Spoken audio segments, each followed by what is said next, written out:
Hey, Bible nerds, this is Dr. Manny Arango. Welcome to the Bible Department podcast, powered by Arma. We are walking through the entire Bible in a year. You can go to the description or thebibledepartment.com to download a reading plan and join the journey.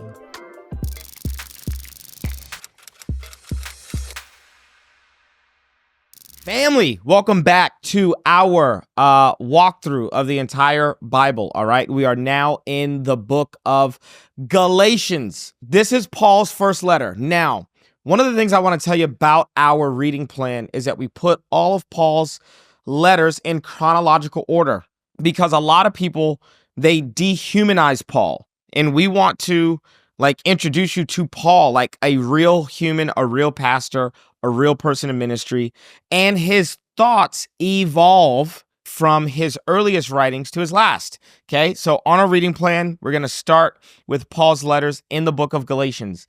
He is a young, hot, fiery apostle, okay, in the book of Galatians. You're going to see he's going to use strong language. He's going to call the Galatians foolish. There are Jewish believers who have come into these churches in Galatia, and they're convincing them to get circumcised. And Paul's going to say some pretty harsh things like, I wish they would go all the way and emasculate themselves.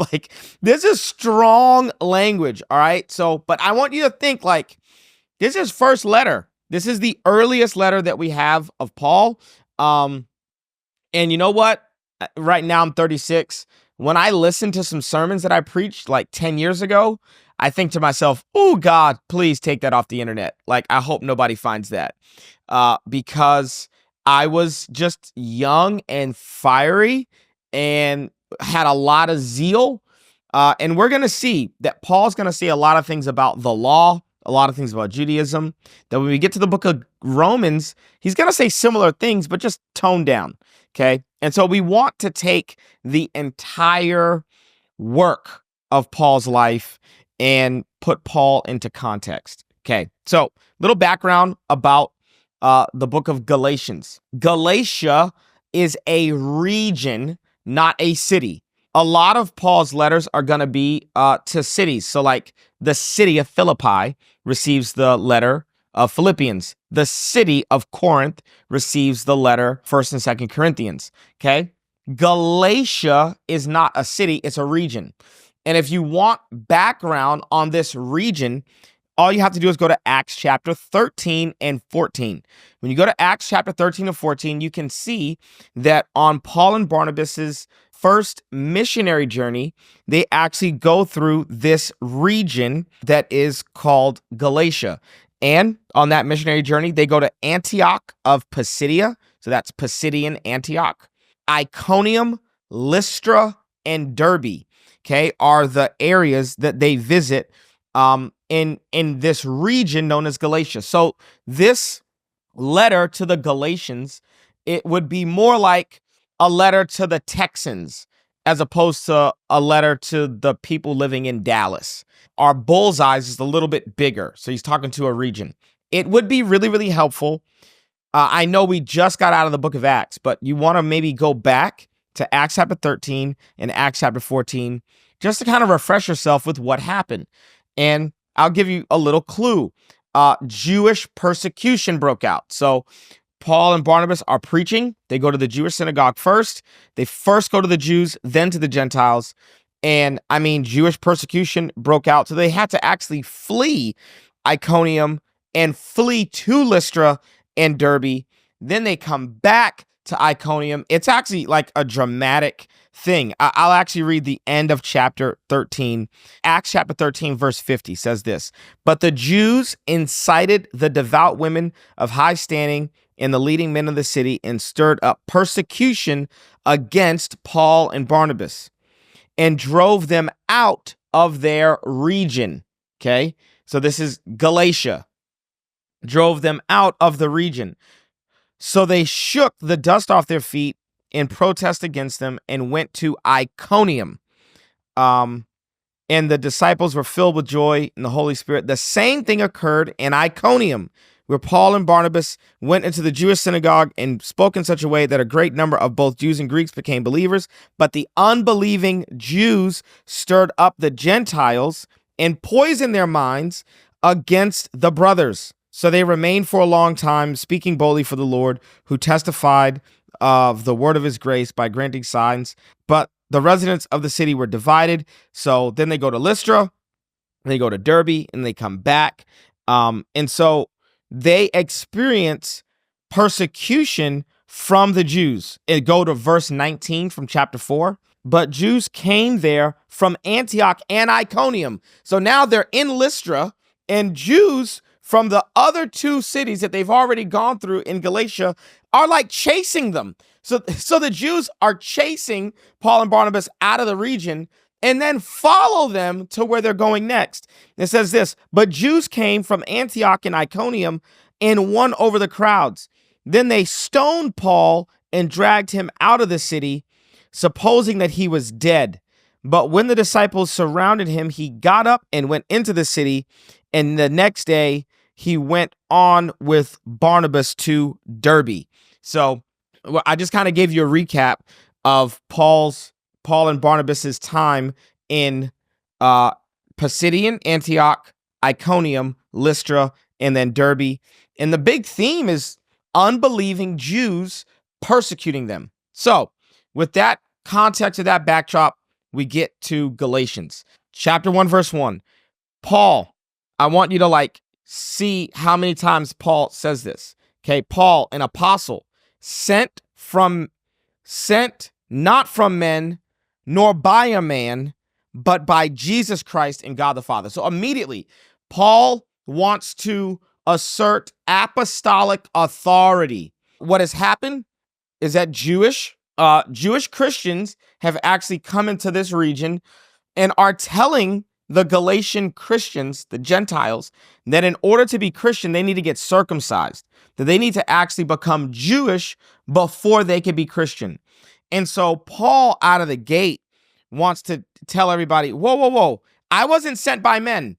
And the reason that he's saying this is because the Judaizers, okay, the Jewish Christians who want to make people Jewish by having them undergo circumcision, they're called Judaizers. He's saying, hey, they're sent by men. The Pharisees in Jerusalem sent those guys. Men didn't send me.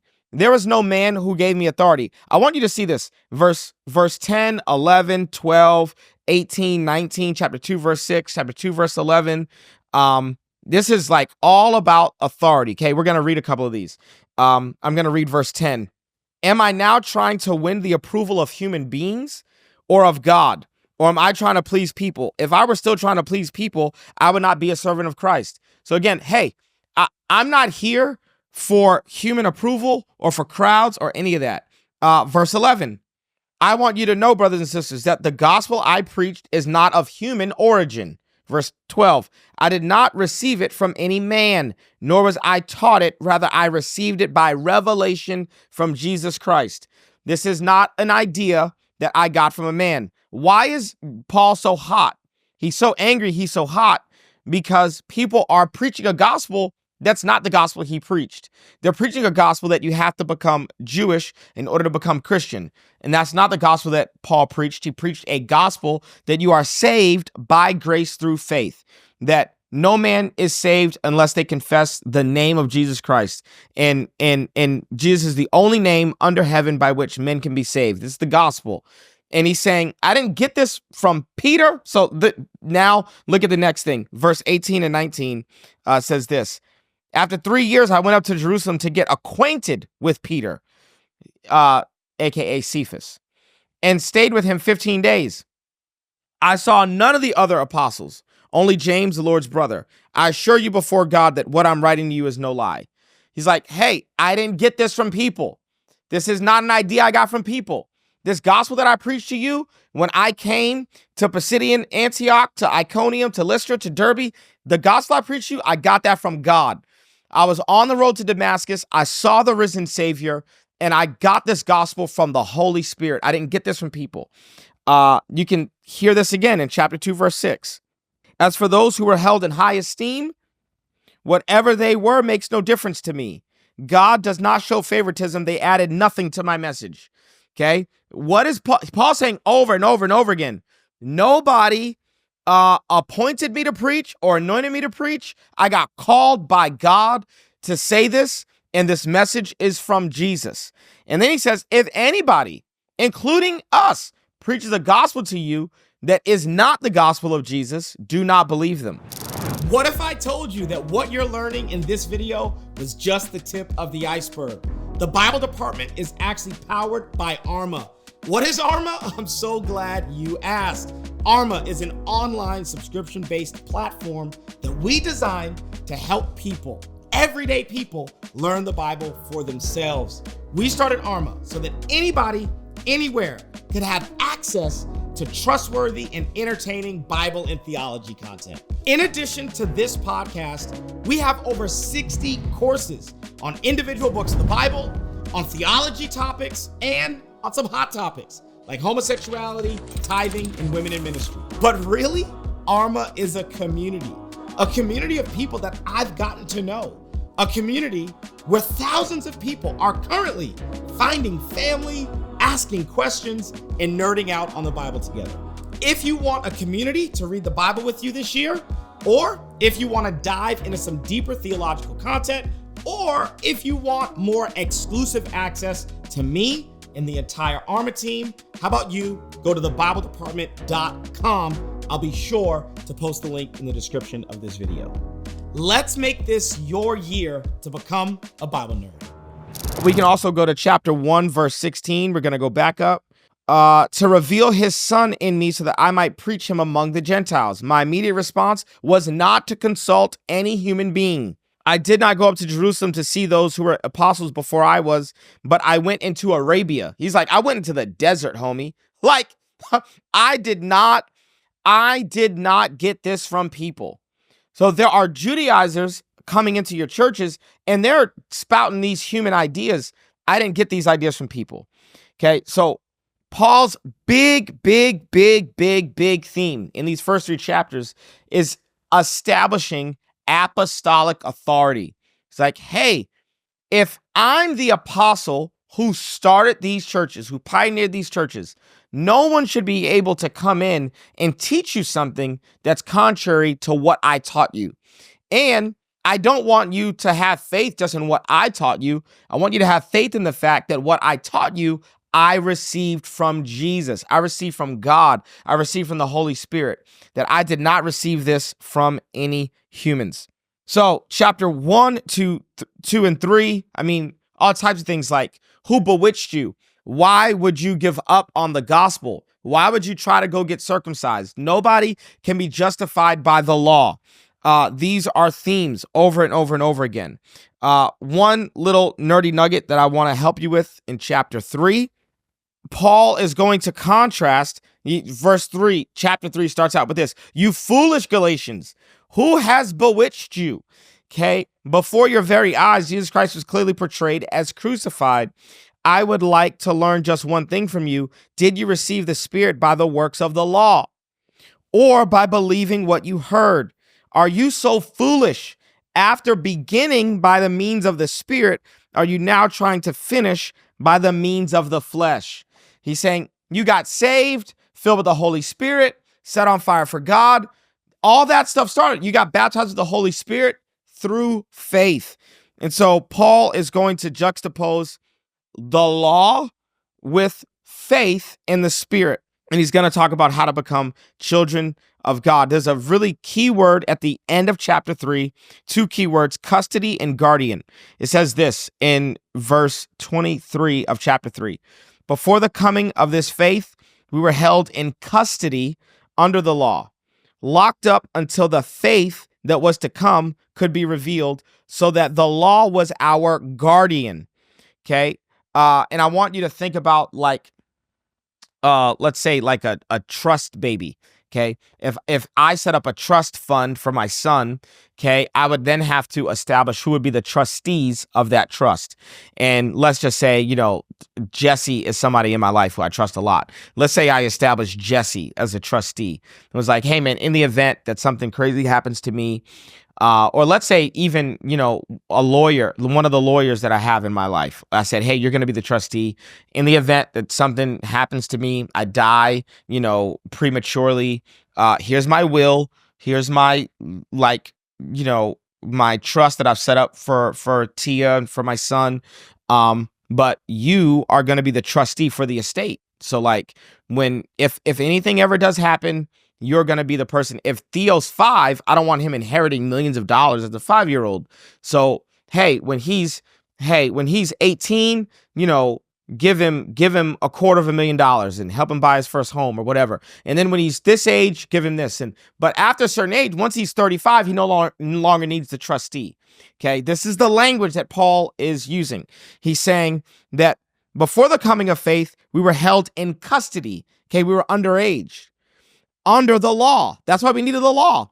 The law wasn't bad. It was just good for the season that we were in because we were immature. Locked up until the faith that was to come would be revealed. So the law was our guardian, okay, our trustee, our guardian, until Christ came that we might be justified by faith. Now that this faith has come, we are no longer under a guardian.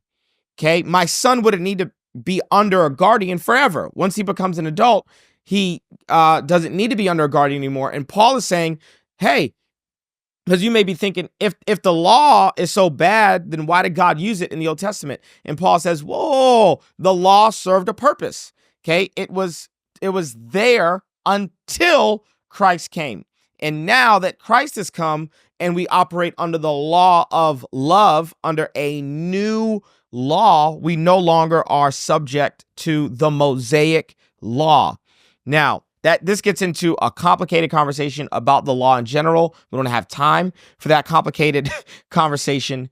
But Paul is fiery. He's upset. He's angry that people without apostolic authority have come into the churches in this region of Galatia and have sown seeds of legalism to try to get these Christians, these Gentile Christians, to circumcise themselves and to follow Sabbath laws and to follow dietary laws and to essentially become Jewish in order to become Christian. And Paul is setting this thing straight.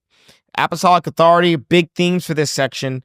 And then obviously this word picture of a custodian and a guardian and sonship and being an heir. All right. I'll see you tomorrow as we get to the rest of the book of Galatians. We're going to tackle chapters 4, 5, and 6 tomorrow. And I'll see you right here. Hey, good job reading. You're doing a fantastic job. And I'll see you again tomorrow. Peace. Thanks so much for joining us on the Bible Department podcast. If this episode was helpful, how about you leave a comment, share with a friend, and subscribe so that you never miss an episode. To learn more about the show, head to thebibledepartment.com. We'll see you right back here tomorrow.